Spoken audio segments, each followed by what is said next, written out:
This program is brought to you by the Vegetarian Society of Hawaii, a nonprofit organization dedicated to sharing with the community the many benefits of a vegetarian diet.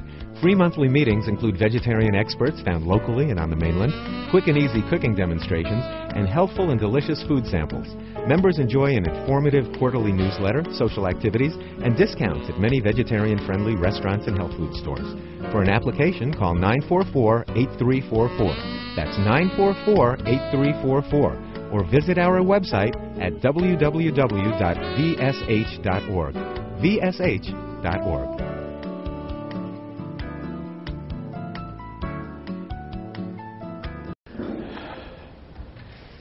Good evening, everybody. Welcome to the monthly public lecture of the Vegetarian Society of Hawaii. Thank you for coming. My name is Carl Seff. I'm on the board of directors of the Vegetarian Society of Hawaii. Our president, Alida Rutchick, is not feeling well tonight, and so I'm subbing. So this is what you get for a substitute. The Vegetarian Society is a not-for-profit volunteer organization founded in 1990 to promote human health, animal rights, and protection of the environment by means of vegetarian education. That's what we do, vegetarian education. Tonight's lecture is being videotaped for broadcast on the Vegetarian Society of Hawaii weekly television series entitled Vegetarian. It's now time for our special guest. We're delighted to welcome Dr. Milton Mills to Hawaii and to the Vegetarian Society of Hawaii. Dr. Mills lives in Virginia and is a practicing physician in the Washington, D.C. area, in general working in intensive care units. He is a graduate of the Stanford University School of Medicine and has an extensive background in nutrition research, focusing on the role nutrition plays in the development of chronic diseases. He also serves as the Associate Director of Preventive Medicine for the health policy group Physicians Committee for Responsible Medicine. Many people know that as PCRM. He has volunteered extensively throughout North America and is a nutrition health education video spokesperson for the Discovery Health Channel. Tonight, Dr. Mills will address the question, are humans designed to eat meat? Please welcome Dr. Milton Mills.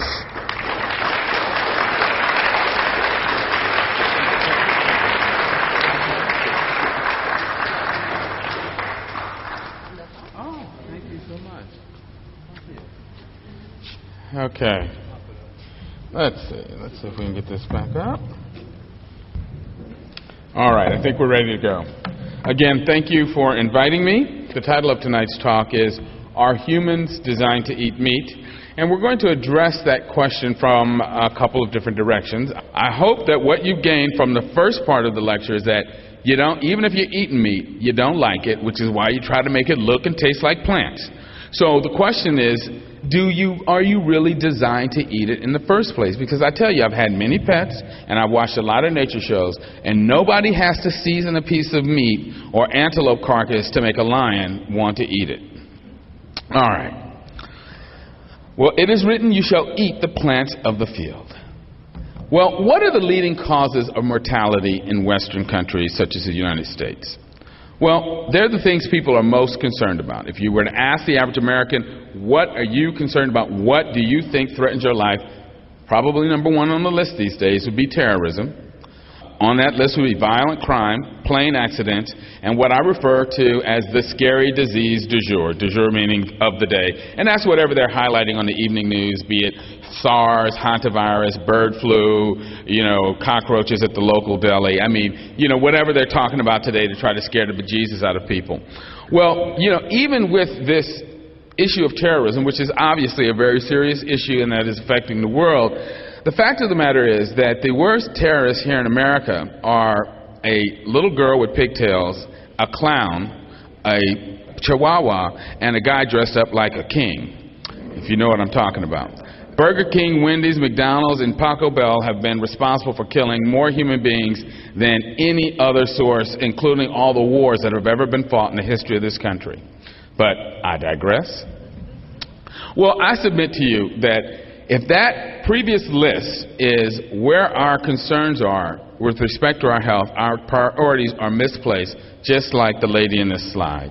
Now, the sign says, "Do not feed the animals." Her husband is being eaten by a crocodile, and she says, "You're embarrassing me, Warren." Clearly, her priorities are somewhat misplaced. The actual leading causes of death in America and other Western countries are cardiovascular diseases, cancers, stroke, auto accidents, diabetes, and obesity, just to kind of give you sort of the top few.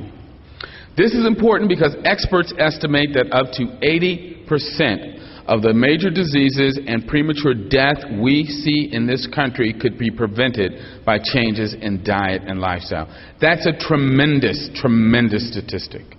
Every year, over 500,000 people die from heart disease, another 500,000 die from cancers, and the toll from obesity, diabetes, and stroke, etc., again, is astronomical. And to think that we could not only prevent 80% of those deaths, but we could also prevent people from suffering from the diseases in the first place is a very profound point. And so we need to ask the question, what should we be eating? If the diet that we're eating in this country is making us sick and killing us, what should we be eating so that we can avoid these things? Well, I submit to you that what we need to do is to switch to a plant-based diet. Well, do I have any evidence for that? You came to the right place because I got a lot of it. What we're going to do now is we're actually going to do a comparison between animals that were designed to eat meat and those that are designed to eat plant foods. We'll see what kinds of anatomic and physiologic features are associated with those diets. Then we'll look at human beings to see where we fall in that continuum. Well, first of all, let's talk about feeding strategies and energy efficiency. Carnivores are optimized for predation. That is, they want to eat other animals. The problem is that other animals do not want to be eaten, so they tend to run away. So carnivores are designed to be very speedy and to have weapons that allow them to chase down and kill these other animals. Plant eaters, the herbivores, have a very different issue when it comes time for them to eat. Their food doesn't run away, it doesn't try to attack them because it's anchored in the ground. The issue for them is the fact that their food tends to be spread out over a wide area. So they have to move around, cover large distances to find enough of the appropriate food to eat. Therefore, they are optimized for foraging. That is, walking around, finding their food, and eating it in a comfortable fashion. All animals must procure their food in an energy-efficient manner. This seems like an obvious point, but it's one worth making. And that is to say that if you expend more energy trying to find food than you actually get from the food, you won't be around very long. So it's extremely important that if you're going to be a predator, you better be a good one, because it's extremely hard to catch animals that are trying not to be caught. Furthermore, if you're a plant eater, you've got to be able to cover large distances without expending lots of energy because, well, plant foods, while they may be abundant, tend to be fairly calorie dilute. So you have to be designed to walk around, cover large amounts of ground while expending a minimum of energy. Carnivores, therefore, seek weak, diseased, or defective animals because, duh, they're easier to catch. Herbivores, by contrast, they don't want the scraggly, broke down, dried out food because that plant food is likely not to have a lot of nutrients. Instead, they want the lush, verdant, beautiful foliage because that's likely to have the greatest concentration of nutrients. Now, why do I make this point? Because we as human beings, I hope by the end of this lecture to have convinced you that in fact we are herbivores, but the problem that we bring to this earth is that we bring an herbivore mentality to our carnivorous habits. That is, we go out and seek the most beautiful, the healthiest, the most, gorgeous animals when we hunt or fish, and as a result, we are destroying this planet by depleting the gene pools of these animals that we prey on. So instead of being like the carnivores to strengthen the gene pool by weeding out the weak, sick, and diseased, we actually weed out the very best and thus weaken the overall gene pool and ultimately drive animals to extinction. Well, when you look at carnivores, the first thing you notice is that they're designed for speed, because obviously they have to run and chase down the food they're trying to catch. So they are what I call torpedo shaped. That is, they are streamlined in a fore-aft direction. They have what I refer to as an armored front, because when they're running up behind an animal that they're trying to bring down, that animal's going to be kicking at them to try and keep them off. And so they have to have padding and other things up front that help protect them from being injured. They have forward deployed weapons, meaning that the teeth and the claws are right up there up front, so that when they attack these animals, they're able to bring them down in an efficient fashion. Well, to facilitate that process, these animals are in a permanent runner's crouch. Now, we've all seen the Olympics or some foot race, and you know that right before the 100-meter dash starts, people kneel down in a crouch with their legs flexed so that they can spring up and accelerate at a very fast rate. Well, carnivores are actually permanently in a runner's crouch. Their joints are permanently flexed, and they are permanently on their toes so that they can take off and race at a moment's notice. And here's some examples of what I'm talking about. You can see that this wolf has this armored front, a heavily padded shoulder. His chest cavity is protected by the rib cage. The vulnerable parts of this animal, the unprotected abdomen and the gonads, are way in the back, so that if an animal tries to kick him, it's likely to kick the shoulders or the chest, where the wolf is unlikely to be injured. And clearly the claws and the teeth are right up front, those forward deployed weapons we spoke about. And this is just another example pointing out how these permanently flexed joints that I referred to, and the fact that these animals are always on their toes. Their heel is about a third of the way up the leg. And some more examples of the carnivore body plan, again, showing these flexed joints, forward deployed weapons, armored front, and again, the vulnerable parts are way in the back where they're relatively protected. Now, this points out some things about carnivore limbs as compared to the human limb. The bones of the paws have been actually shortened and made more compact so that they can grab the ground and generate a lot of speed. Their wrist has become fused so that they have an efficient transfer from the ground up to the limb so they can accelerate at a very fast rate. In contrast, humans have relatively very long digits and a very mobile wrist, but our wrist is actually very weak, which is why we end up spraining it or developing carpal tunnel or even breaking our wrist if we stress it too severely. And when you look at the shoulder joint in carnivores, you notice that their clavicle is almost non-existent. And again, that allows a lot of freedom of movement when they're running or trying to swipe at prey, whereas with humans we have a huge clavicle that somewhat limits the mobility of our shoulder, or actually directs our mobility in a different orientation. Well, let's look at the plant eaters. Now, I've divided plant eaters into two groups: the vulnerable plant eaters and the invulnerable plant eaters. By vulnerable herbivores, I'm referring to those plant eaters that tend to be preyed upon by carnivores. And these animals, the first thing you notice is that they're designed for foraging, meaning that their limbs are very straight, and instead of being having flex joints, they actually have very straight limbs. And what is the importance of that? That means that when they stand up, it is their skeleton that is resisting the force of gravity, not their muscles. See, when the carnivores stand, they've got to use muscle energy to stand up, which is why if your dog or your cat is not actively running around, playing, or doing something, they go lay down, because it costs a lot of energy for them to stand up. And if you want to get an idea of what I'm talking about, just try standing like this for more than 5 minutes. You'll find your muscles will start to ache, because instead of your bones resisting gravity, it will be your muscles, and you'll quickly find that they will become fatigued. So because these plant eaters have to walk around and cover all this distance to find food, they have limbs that are very straight.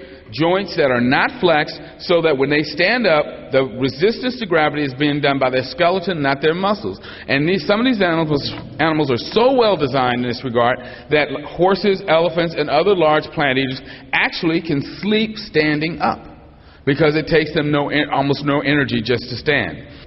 We saw that the carnivores were kind of on their toes to kind of help them run faster. The plant eaters have taken this a step further. That is, they have what is referred to as an ungular grade stance, meaning that like a ballerina, they are on point. So instead of being on the balls of their feet, they're literally on the tips of their toes.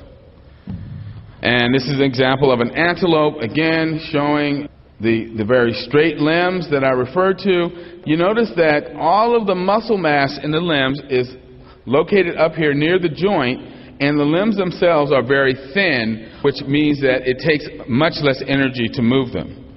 Now, contrasting that with the invulnerable herbivores, you see that they, such as elephants and other large plant eaters, they too are designed for foraging. They have very straight limbs, but their limbs are very thick and heavy and work like pillars to keep up this massive bulk. Clearly, these animals are not designed for extreme speed, because they don't have to run away from anything. Nothing is going to jump on a full-grown elephant. And nothing is going to mess with an elephant baby, because elephants are social creatures, and the mothers and aunts and other relatives are usually very close and will stomp the daylights out of any lion or other creature that messes with one of the baby elephants. These animals are not designed to run fast because they don't have to. You know, who's going to mess with them? And so they have a more plantigrade, that is, flat foot stance. Now, to just give you an example, this is an elephant skeleton and a cat skeleton drawn to scale. You see how straight the elephant's limbs are and how they're more under the body, whereas the cat's limbs are flexed. The cat is on its toes, and its front limbs are actually at the front of the chest cavity as opposed to being under it. And again, flexed joints, meaning it has to expend a lot of muscle energy to stand up. Now, contrast that with human beings. We are definitely flat-foot. Our heel is on the ground. And elephants have also a modified flat-foot stance, which would qualify as a plantigrade stance. Well, what about human beings? We also are designed for walking and foraging. We are lousy runners. We don't run very well at all. The fastest human beings can only run at about 22 to 25 miles an hour, and that's only for a couple hundred yards. Whereas the fastest plant eaters can run upwards of 40, 45 miles an hour for several miles. If you watch these animal shows, you know that a lot of time the antelope will go bouncing all over the savannah, and that's their way of telling a predator, don't waste your time chasing me, I'm in good shape, you're gonna end up losing. Well, humans also have what I refer to as an exposed anatomy. The vulnerable parts on our body are right up front, where they can be severely damaged by an animal we're trying to chase down. And that just doesn't make sense if you are a predator. Furthermore, lifestyle factors make us relatively invulnerable to predation. So, yes, we are slow, we're plant eaters, but we don't have to be fast, because the fact that we are able to be active during the hottest part of the daytime, and the fact that we are social creatures like elephants and other herd animals, helps us protect ourselves against predators. Most predators are actually asleep during the day, and human beings would be asleep at night when most predators are active, which is why we have lousy night vision. Well, what about women? Obviously, human pregnancy makes hunting impractical. Well, how have theorists dealt with this? Well, they've come up with these theories now, and most of these theorists were guys, and they said, well, you know, the women hung out at the cave while the man went out to, you know, kill the bison and bring back the food to the home. And I'm sure that made them feel very proud, but it was also very impractical and inaccurate. The female of every species has always been able to procure the diet she needs to live and raise her young. There is absolutely no species on Earth where the female of the species cannot acquire the diet she needs to eat and support a pregnancy and raise young. So to postulate that human females would need to eat food that they are unable to get for themselves is utterly ridiculous. And I always say, given how undependable males are in general and men are in particular, I don't think there's any woman, including Mother Nature, who would stake her survival on a man. Furthermore, the long gestation of human pregnancy is typical of herbivores. Carnivores have very short gestation periods, usually less than 3 months, and this is because obviously a massively pregnant wolf or lion cannot hunt. So they tend to have very short pregnancies, and their babies are born at a very immature state and at a very small weight. And again, they tend to have litters of babies, with multiple births, whereas large plant-eating mammals tend to have single infants or maybe at the most twins. This is also obviously true of human beings, assuming you're not on fertility drugs. And what's also interesting is that in carnivores, the typical baby weighs less than 3% of the mother's body weight, whereas with herbivores, they have much larger children that tend to weigh 7 to 8% of the mother's body weight or more. And if you assume that the average human baby weighs 7 to 8 pounds. I personally weighed 9 pounds 6 ounces. I was born by cesarean, which is why my mother still walks. That is clearly about 8% of a, say, 110-pound woman's ideal body weight. So clearly we have the classic characteristics of a plant eater in that regard. When we walk, our leg acts as a pendulum, and it actually turns out that most of the energy for moving the human leg while we're walking is done not by muscles but by gravity. It's a passive swinging motion. Now, let's talk a little bit more about the energy cost of locomotion. If you graph walking speed versus energy for all animals except humans, you get a straight line, meaning that the faster that animal walks, the more energy it has to use to move at that faster speed. Something very different occurs with human beings. With humans, over a fairly wide range of speeds, you find that we can walk faster for a much lower energy cost than one would predict for an animal our size.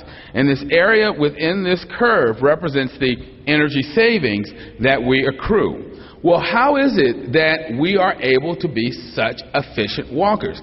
And again, keep in mind that walking is a foraging form of locomotion, not predation. Well, the reason we're such efficient walkers is that it has to do with the fact that we are standing upright. Our center of mass sits on top of our pillars of support, that is our legs, and the minute you throw your leg out in front of you, your center of mass falls outside of your body and tends to pull you forward. And so what you do is you throw your leg out and catch yourself before you fall, pivot over that leg, and keep that process going. So walking for human beings is a form of controlled falling, which is why even if you stub your toe just a little bit, you almost fall on your face because you take yourself out of that unique equilibrium we get into when we're walking. And so what's actually happening is that gravity is helping us move. It is doing some of the work of moving our body, and it makes us exquisite walkers. We're very efficient walkers, but lousy runners. And again, walking is a strategy that is appropriate for gathering plant foods, but you can't walk up on most animals and say, "Hi, I'd like to eat you." They generally won't have that. All right, well, let's talk about the head and neck region. In carnivores, you see that carnivores have reduced facial muscles that allows them to open their mouths very wide so they can run up and grab onto some animal and hopefully, if they're lucky, take it down and have dinner. The main muscle operating their jaw is what's called the temporalis muscle, which is a muscle that sits on top of the head, inserts on the lower jaw, and pulls the jaw into its socket and keeps it very stable. This is important because, again, there are no ENT surgeons on the savannah. You get your jaw dislocated out there, you can't eat, you die. When you pet a dog, you are not petting that dog's skull. You're actually petting its temporalis muscle. All that huge bulge, that's all muscle. As we know, the teeth in carnivores are designed for ripping, tearing, and cutting. This is a picture of a carnivore skull showing that the jaw joint is in the same plane as the cheek teeth, And this allows the jaws to act like a pair of shears, so that when the upper and lower jaw close, they close like a pair of shears and give you a nice cutting motion. Notice these huge blade-shaped carnassial molar teeth in the cheek. The upper teeth slide completely past the teeth in the lower jaw, which is what gives you that slicing motion, and that's what allows them to slice meat off of the bone. This area called the angle of the mandible is very, very reduced because the muscles that attach here in carnivores are very small. But the area where the temporalis attaches is absolutely huge. Now, what about the plant eaters? Well, plant eaters, by contrast, have very well-developed facial muscles. The main muscles operating the jaw are what are called the masseter and pterygoids. The masseters are the muscles that attach on the outside. The pterygoids are analogous and attach on the inside, and they hold the lower jaw in a sling-like arrangement, which allows them to move the lower jaw from side to side. Carnivores cannot move their jaw from side to side. I'll ask you later if you can move yours from side to side. But herbivores, the plant eaters, can. And this is just an illustration showing a horse, this is the masseter muscle located on the outside. The muscle on the inside of the jaw is called the pterygoid. And you see that they have a nice walled-in oral cavity because of these well-developed facial muscles and nice fleshy lips that aid them in moving food into the mouth. I'd also like to point out that the incisors are shaped like little spades, which help them crop off plant foods so that they can be thoroughly chewed. Furthermore, in herbivores, the jaw joint is above the plane of the cheek teeth, which allows the jaws to come together like a nutcracker. So you remember in the meat eater, the jaw joint was on the same plane as the cheek teeth, which allowed the jaws to act like shears. Here, the jaw joint is way up here. Here the molars, jaw joint is up here, gives you an L-shaped lower jaw, meaning that when the jaw closes, the upper and lower molars come together on top of each other as opposed to a slicing type motion. This area, referred to as the angle of the mandible, is nice and expanded, and that's where the masseter and the pterygoid muscles attach. And the molars are flat and nodular and useful for grinding up the food that they eat. There is a small opening into the oral cavity, and this allows herbivores to do something carnivores can't do. Herbivores are able to create a vacuum in their mouth so they can actually suck water into the oral cavity. Carnivores can't. They have to lap up water. How many people here lap up water when you get ready to drink? Okay. All right. As I said, the molars in carnivores are known as carnassial teeth, and they're the key feature of the order Carnivora. And they have these sharp, jagged edges, and they're shaped like basically little shaped steak knives, and they come together to provide a shearing surface to cut flesh. By contrast, in plant eaters, the molars are flattened to provide a grinding surface. The jaws operate very differently. In carnivores, the molars slide past each other in a vertical motion, whereas in plant eaters, the molars slide across each other in a horizontal motion. The esophagus is the tube that leads from the mouth to the stomach. In carnivores, we find that the esophagus is very wide and distensible, which allows them to swallow huge chunks of meat without choking to death. In herbivores, the esophagus is different. It's narrow and muscular, and they can only swallow rather small balls of thoroughly chewed food, and that's also true of human beings. Our esophagus is narrow and muscular, and it turns out that over 90% of the people who choke to death every year choke to death eating meat, not plant foods. All right, looking at the upper gastrointestinal tract, what is it that meat eaters are eating? They're eating meat. What animal tissues are basically comprised of protein and fat.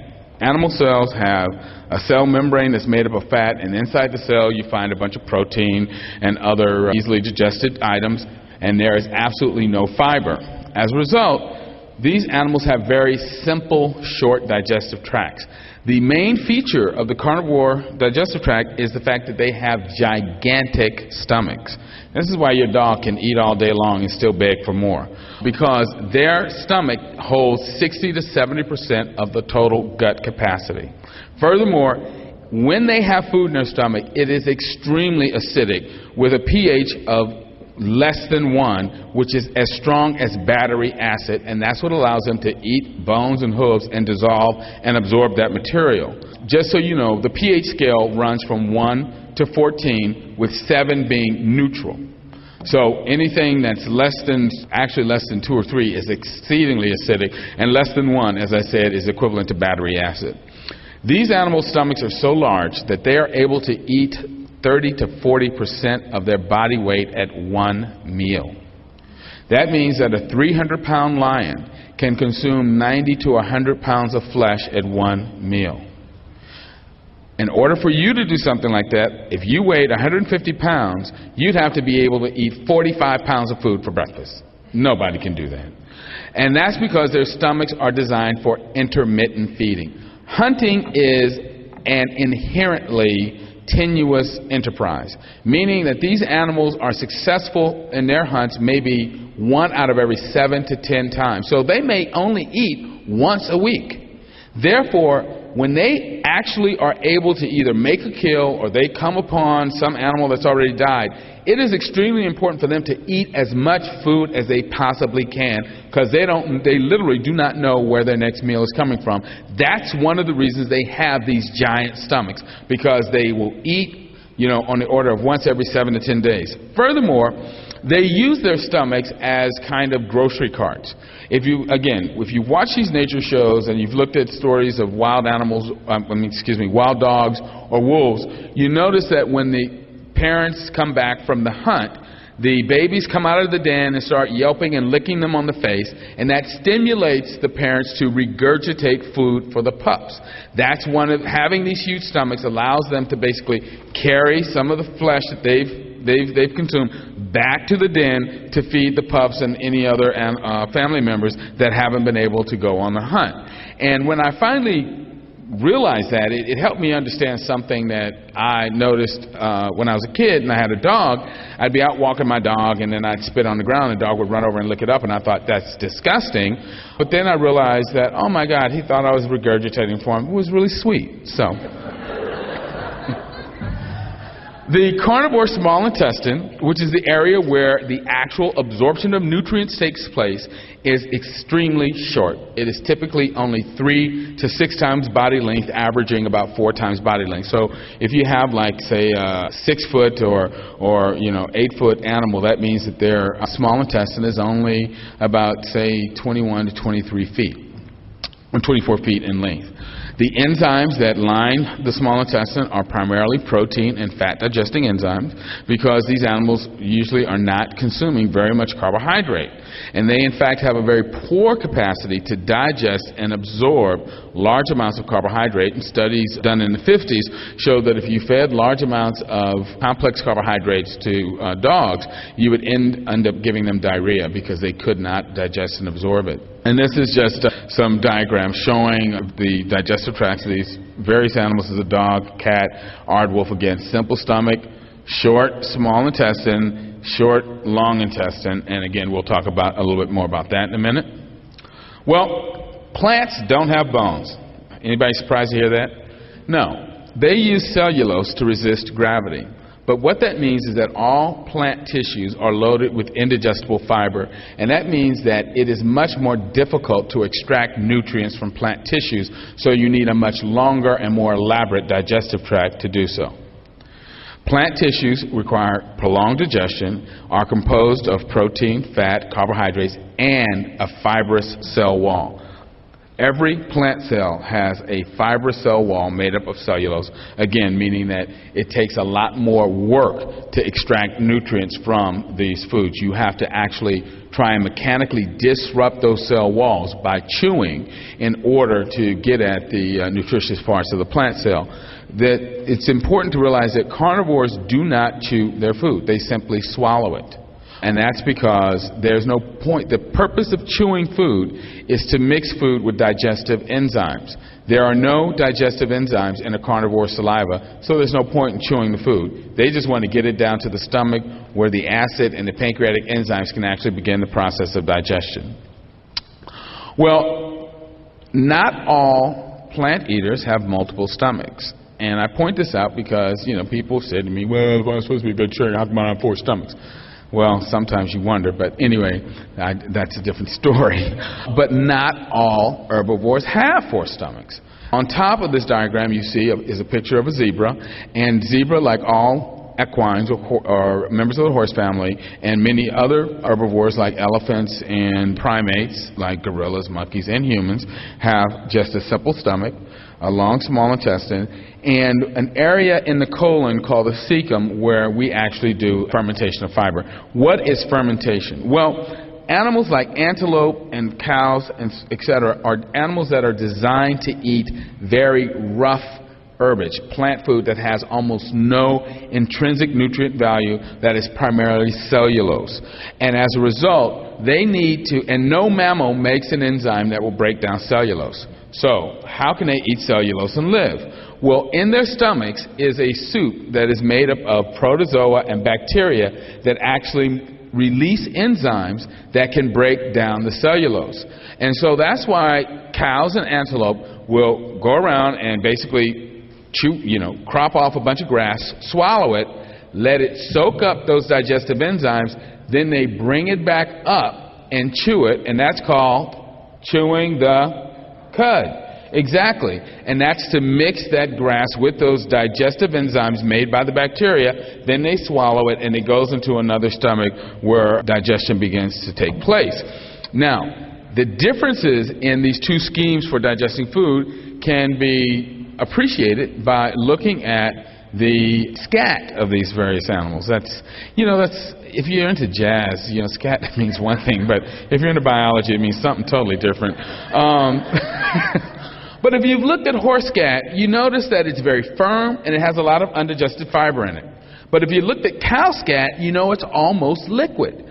That's because, again, horses having only a simple stomach don't digest that fiber very well. So a lot of it passes through undigested, much like the corn some of us had last night. On the other hand, for the ruminants, such as the antelope and the cows, etc., that have these bacterial enzymes that can break down fiber, they are much more efficient at it, which is why their scat comes out in a liquid form.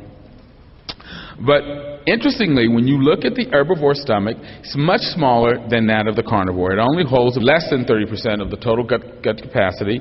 It's only mild to moderately acidic. When they have food in the stomach, the pH of the food in the stomach is only about 4 to 5. And it is designed for batch feeding, not intermittent feeding, batch feeding, meaning these animals go out in the morning, consume a meal, then they spend part of the day digesting that meal, and then they go out later on and consume another batch of food. So they eat multiple times a day. Not once a week or once every 10 days, but multiple times a day. Starting to sound familiar? Even with the multi-chambered plant eaters, 4 stomachs combined hold less than 30% of their gut capacity. pH is neutral to slightly basic. Also, it's designed for batch feeding, and as I said before, it has that population of bacteria that helps break down the cellulose. Now, here's where the very big difference occurs.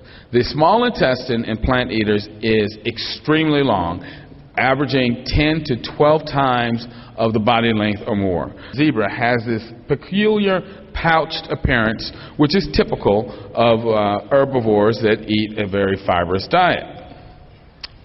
Well, what about the lower digestive tract or the colon? In carnivores, the colon is short, non-pouched, and that's because the only function is elimination. By the time meat residue gets to the colon, it has no nutritive value, and the only thing that will happen is that it will putrefy and release toxins into the animal system if it is not rapidly eliminated. And so once this residue gets to the colon, it's pretty much coming out.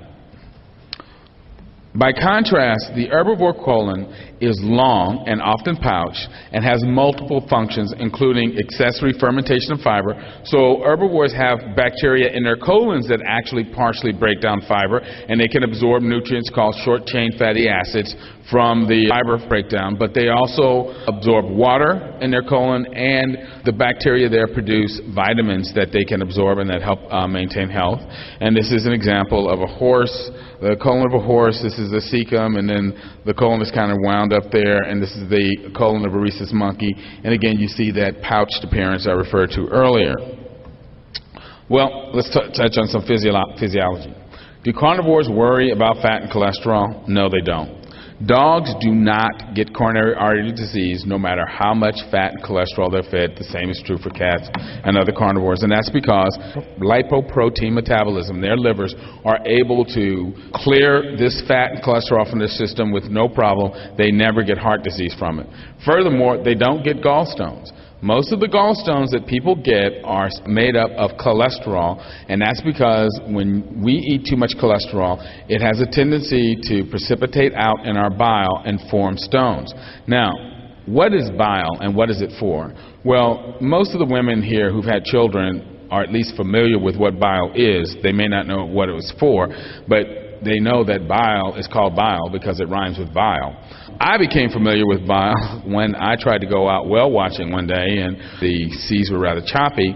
Shortly after the ship passed under the Golden Gate, I retired to the bathroom and did not leave it until we docked. I saw not only everything that I had eaten that morning, but then I started throwing up this very bitter, nasty, yellow, foul-smelling liquid, and I just was like, my God, what is that stuff? And it was bile. Well, what is the purpose of bile?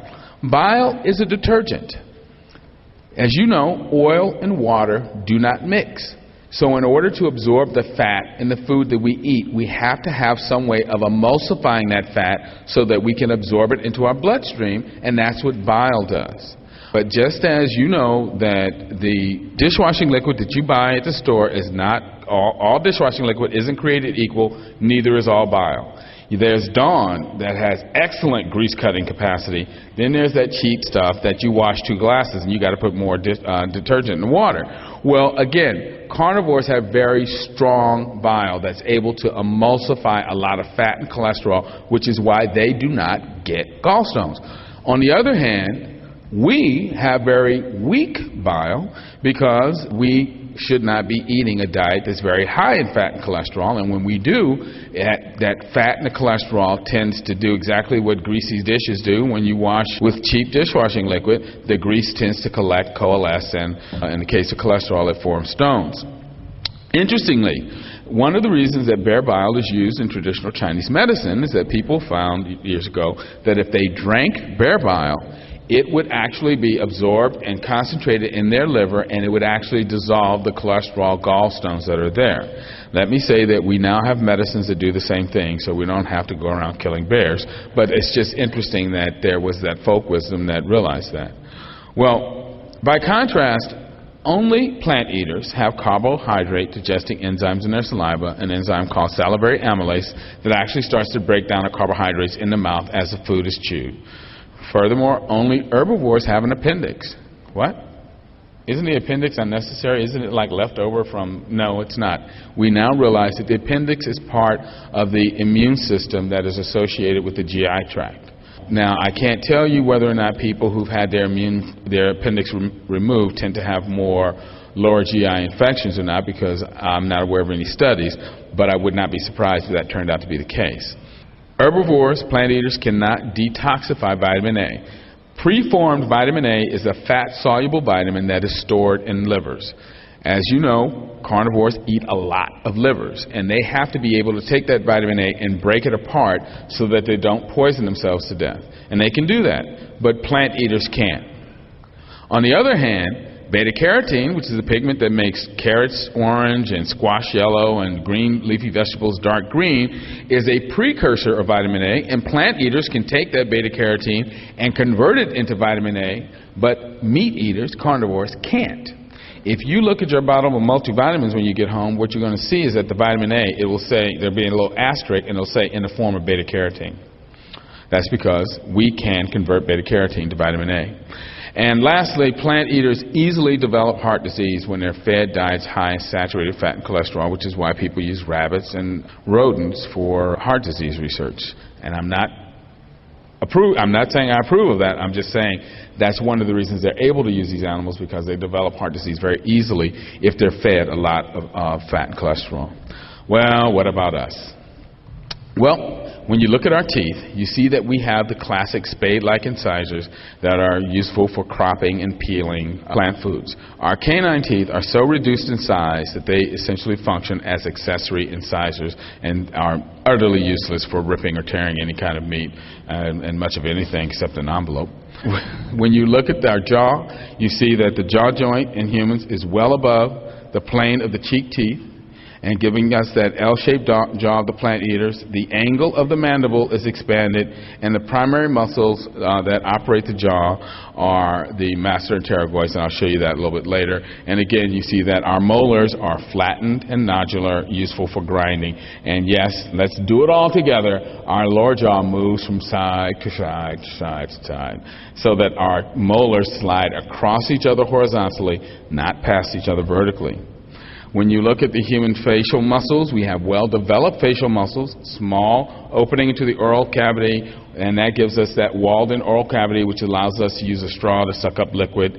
We have fleshy, muscular lips that really are designed to help us eat and move food into the mouth. I know you thought that they were designed for kissing. That's just a fringe benefit. Primary purpose is to help you eat. And the temporalis muscle, which is the muscle up here, is very small in humans. This view shows you the masseter muscles that I was telling you about. The masseter is located on the outside of the angle of the mandible. The pterygoids are located on the inside. So if you all put your hands right here and just kind of bite down, that jump that you feel, that's your masseter. The pterygoid is on the inside. And those are the primary muscles that help you chew your food. And yes, we do have an enzyme in our saliva called salivary amylase that is responsible for the majority of carbohydrate digestion if we chew our food thoroughly. Well, as mentioned before, the human esophagus is narrow and muscular, can only handle small, soft bits of food, and again, when we eat stuff that we shouldn't eat, many of us end up choking to death every year because of it. The human stomach, we have a simple stomach that holds less than 25% of the total capacity of our GI tract. It's only moderately acidic with food, about 4 to 5. Believe me, if your pH was less than 4, you would be heading for the hospital. And it also is designed for batch feeding, which is why we tend to eat 2 to 3 meals a day. The human small intestine is extremely long, averaging 25 to 35 feet. I kind of stole my own thunder here because sometimes people say, wait a minute, if the human small intestine is only 30 feet long and I'm 6 feet tall, that means that my small intestine is only 5 times my body length. No, body length is measured from the top of the head to the tailbone, and in human beings that averages 2.5 to 3 feet, so that our small intestine has the classic measurements of all plant eaters. The human small intestine is actually much longer than it appears, because when you look at it on the inside, you see that the mucosa is compressed like an accordion, and that increases the surface area. But then if you take a little section of this mucosa out and look at it, you see that it's thrown into these little projections called villi. And if you take a little piece off here and look at it under the microscope, you see that the villi have microvilli. And what the net effect is that the total surface area of the human small intestine is equal to that of a singles tennis court. So the next time you watch Wimbledon and you see Maria Sharapova run up and down the court, think to yourself, wow, all of that is in my belly. And the enzymes that are in our small intestine are a mixture of carbohydrate, protein, and fat digesting enzymes. Well, the human colon is also very long and has the classic pouched appearance of the other herbivores. Our large intestine actually starts on the right side, goes up, across, down, and finally out. The middle section is cut out here. Again, has that pouch structure I spoke of. And as you can see, we have an appendix. And our large intestine is primarily responsible for absorbing water, fermenting fiber, vitamin production, and ultimately elimination. Now, is the fermentation of fiber important in humans? Yes, it is. Because studies have shown that people who have low-fiber diets are at higher risk for having problems like irritable bowels, ulcerative colitis, because the colonic cells, that is the cells that line the human colon, actually prefer to use those short-chain fatty acids that come from the breakdown of fiber as their energy source. And that when you don't have enough of those short-chain fatty acids in your diet, it can cause disease in the colon, including things like ulcerative colitis and so forth. And even in the absence of frank disease, if your colonic cells aren't getting enough energy, they sometimes can't hold on to each other as tightly as they should, and that can allow the bacteria and or toxins to seep into your system and make you sick. Well, you know, somebody asked me the other night, well, what about technology? I mean, you know, we were able to design spears and hunt and all this sort of thing. Well, we don't hunt very well, and in the absence of high-powered rifles and stuff, we usually get our butts kicked by animals. But more importantly, technology did not change our physiology. So even when we were able to develop efficient hunting technology, we still have the anatomy and physiology of a plant eater. And the second point here says, think about a pig on a plane. What do I mean by that? You can put a pig on a plane and make it go 600 miles an hour, but that does not mean it was meant to fly. Well, this slide says bad things happen when we eat the wrong foods, and the caption at the bottom reads, "The dog ate my magnetic insoles." And as you can see, the poor puppy is stuck on the refrigerator. Well, low-fiber diets cause a variety of problems, including diverticulosis, hemorrhoids, appendicitis, increased risk for colon cancer, diabetes, and other hormone-related cancers like breast and prostate cancer. What is diverticulosis? Well, diverticulosis are actually small herniations in the wall of the colon, and that's what these little bubbles are. And so it's just like if you attempt to pick up something that's too heavy, you might rupture the muscles in your abdominal wall. When your colon has to exert abnormally large amounts of pressure to move stool through, it can cause herniations in the muscle walls, in the muscle wall of the colon. Well, what causes it to basically strain? Having a low-fiber diet. Think of it like a tube of toothpaste. When the tube is brand new and full of toothpaste, easy to squeeze that toothpaste out. But as it gets emptier and emptier, you have to exert more and more pressure to get the residue out. Same thing is true with your colon. If you don't have enough fiber in your diet, the colon has to squeeze very hard to try and move the low residue stools through, and that can cause it to form these little ruptures. And if you get fecal material trapped in them, then they become infected and you have diverticulitis. And sometimes those things will burst and you have peritonitis, which requires surgery and in-hospital antibiotics. Now, hemorrhoids can be thought of as essentially varicose veins of the lower rectum. There are a number of veins that basically drain the lower part of the digestive tract and flow direct blood back up through the heart, right under the mucosa of the rectum. But anything that causes pressure in the abdomen to become elevated and remain elevated causes blood to back up in those veins, and that's why they become tortuous like varicose veins, and they can get infected and start to bleed.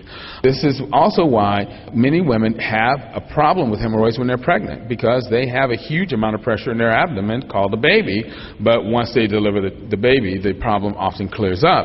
But again, the treatment for this is to increase the amount of fiber in your diet, because the more fiber you have in your diet, the less your intestines have to strain to move stool residue through, and the lower the pressure in your abdomen. Well, this is called fast food madness. He says, "I'll have the half-pound double deluxe bacon steer burger, please."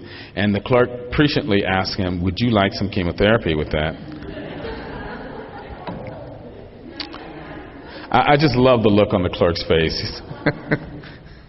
Animal fat and protein have been linked to just a plethora of health problems, including heart disease, obesity, cancers of the breast, prostate, colon, lung, and pancreas, both type 1 and type 2 diabetes, gallstones and kidney stones, increases the risk for dementia and Alzheimer's disease, osteoporosis, infantile iron deficiency anemia, cataracts, and gastrointestinal problems caused by infectious agents.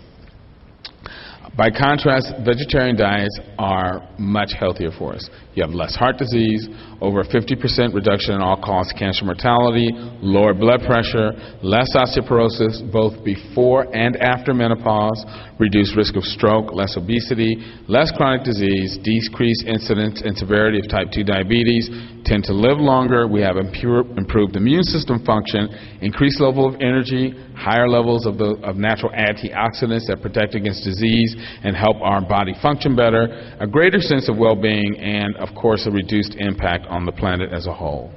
Now, am I just blowing smoke, or do I actually have evidence for these things that I'm telling you? The information I'm going to present to you now is taken from a study of Seventh-day Adventists in California. They compared the Seventh-day Adventists in California to California residents who were non-Adventists.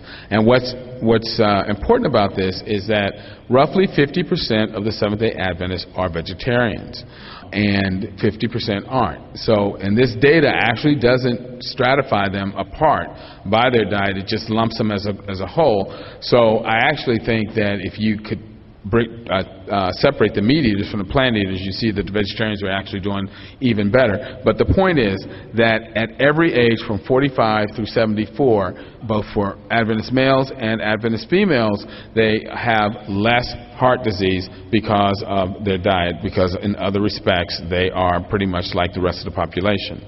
And this is also true for cancer risk, with the exception of prostate cancer, and I'll talk about that in a minute. But again, as you can see, for each cancer type, if the risk for non-Adventists is listed as 1, the risk for breast, colon, bladder, stomach, kidney, and lung cancer was significantly less for the Adventists. Now, as you can see, for the prostate cancer, it is exactly the same as that for the non-Adventists. And the interesting question is, well, why is that? Why is it that their diet hasn't had as good an impact on prostate cancer? And I think the reason is, it's because most of the Seventh-day Adventists are lacto-ovo vegetarians, meaning that they include dairy foods in their diet, and dairy food has been linked to an increased risk of prostate cancer. So I think that may be the reason we don't see the reduction that we see in the other types of cancer. And so hopefully at some point they will separate the vegetarian groups by vegans versus non-vegans, and I think we will see a reduction in an even greater reduction in cancer, including prostate cancer. The study also showed that there was a tremendous impact on improving longevity. The Seventh-day Adventist men in California lived an average of 9.5, nearly 10 years longer than non-Adventist men. And the women lived more than 6.5 years longer. And again, that's an average, meaning that some of them did much better than that. Now, does that mean that being a vegetarian isn't as good for women as it is for men? No. It's just that women already live so much longer than men. You guys just don't derive as much of a lengthening of your life, but you guys are doing great too. This is a study that is actually a fairly old study. It was actually done back in the 70s, but what I like about this study is it also looks at Seventh-day Adventists, but it does break them down by vegetarian versus non-vegetarian. And it looks at the risk of a variety of diseases, and basically this is a chart for females. You can see that only 4.5% of the vegetarian women had a problem with heart disease versus 6.6% of the meat eaters, and half of them had an issue of stroke, high blood pressure was less, and so on down the line. This was also true for the men. In closing, I just like this little Far Side cartoon. It's God on the Game Show. It says, yes, that was right. The answer is Wisconsin. Another 50 points for God, and looks like Norman, our current champion, hasn't even scored yet. And what's funny to me about this slide is, you kind of would say to yourself, well, Norman's an idiot. Who would go up against God? God knows everything, assuming you believe in God. Well, I'll close with this. And God said, behold, I have given you every plant yielding seed which is upon the face of all the earth, and every tree with seed in its fruit. You shall have them for food. Now, since everybody has a question, I'll open the floor to questions now. And for those of you who can't read the caption, it says, I don't mean to be callous, Earl, but can I have your stereo? Thank you.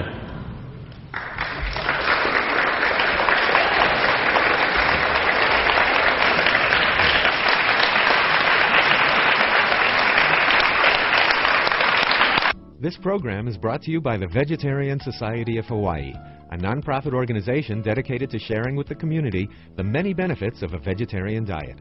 Free monthly meetings include vegetarian experts found locally and on the mainland, quick and easy cooking demonstrations, and healthful and delicious food samples. Members enjoy an informative quarterly newsletter, social activities, and discounts at many vegetarian-friendly restaurants and health food stores. For an application, call 944-8344. That's 944-8344. Or visit our website at www.vsh.org. vsh.org.